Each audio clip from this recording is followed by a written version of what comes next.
கூவின பூங்குயில் கூவின கோழி குருகுகள் இயம்பின சங்கம்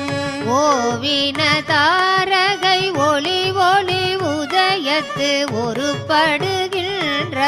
விருப்போடு நமக்கு தேவனற் செறிகடல் தாயினை காட்டாய் திருப்பெருந்துறை ஊரை சிவபெருமானே யாவரும் அறிவறியாய் எமக்கெளியாய் எம்பெருமான் பள்ளி எழுந்தருளாயே